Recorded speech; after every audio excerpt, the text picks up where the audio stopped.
Cape Breton is like a country of its own, but it's not one that is understood outside. My name is Sheldon Currie, originally from Reserve Mines. Written 4 novels, the Glace Bay Miners Museum, Down the Coal Town Road, 2 More Solitudes, The Company Store, a lot of short stories. All those novels, they're a history of Cape Breton. And this is industrial Cape Breton, as opposed to, as I say that in Down the Coal Town Road, as opposed to Inverness. And like in Inverness, when I went to St. FX, I noticed this. The Invernessers, they think Inverness is Cape Breton. And I said in the novel, I said, Cape Breton is 2 islands, the industrial island of steel and coal, and the rural Cape Breton of Gaelic and fiddles. Our fathers, the kids of coal miners, the boys at least, our fathers were heroes because they had very dangerous work, and we knew it, because every once in a while somebody got killed. And eventually he got hurt very badly in an accident, and when he was about 45 years old. And two people were killed in that accident, and he was pretty well crippled.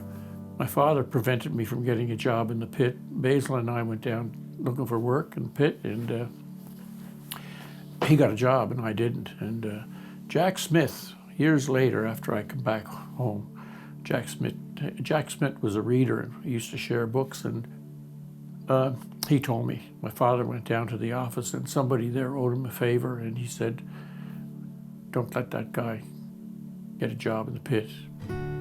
First real short story I wrote, I wrote it about a moonshiner in Reserve, and it was, I didn't call it Reserve. I gave it a name because I thought at the time, novels are all about other places.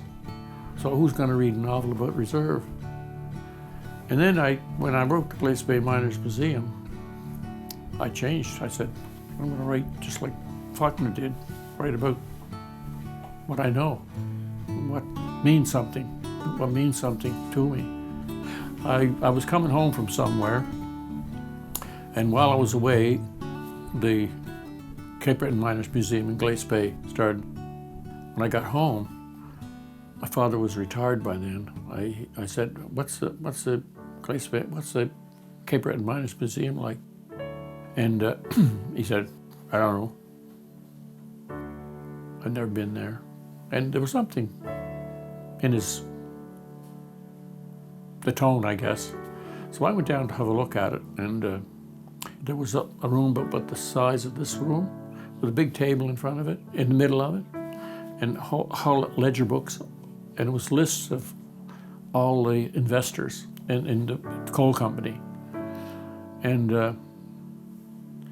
I said, what's this got to do with miners? He said, this is ridiculous. And I said, this is not about coal miners and their families. This is about the capitalists.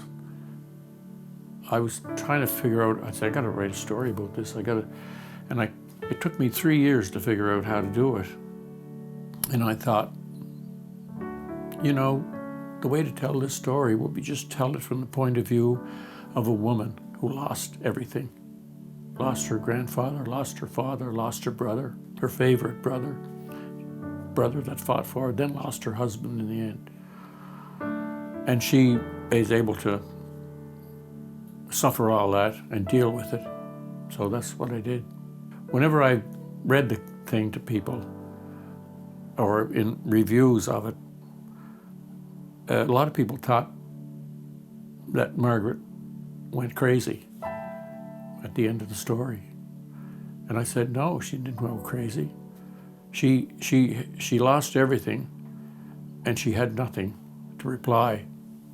So she needed something adequate to deal with the loss. And so that's what she did. I guess the best thing that happened to me was Glace Bay Miners Museum. And when it got to be a movie, movies can make you famous. Maybe I would have become famous if I had written more books that got made into movies, but I didn't, which is fine with me. I think novelists in the Maritimes have a hard time because most people haven't got a clue what's going on here. Like David Adams Richards, he's going to be one of the great novelists in Canada. He's written about 20 novels about New Brunswick people, and he writes about the working people there. And one of the reviews, I was shocked. I read this review of one of his novels, says, who in the name of God is going to be interested in reading about a bunch of losers in New Brunswick? But his reputation has grown, and it's all changed now. You don't see anybody criticizing, because maybe they read some of the stuff that people who knew what he was talking about.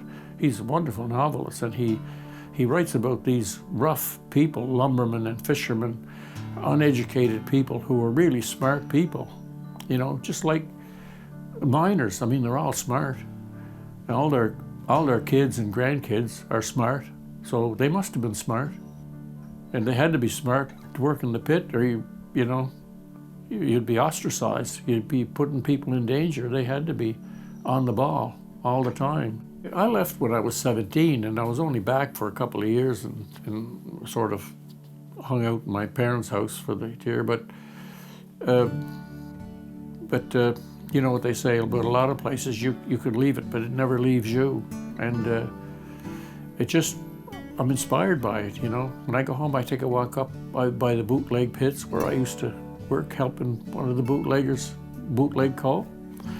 And this just all comes back, and I'm just very impressed with Cape Breton and how, the history of the place. It's astonishing.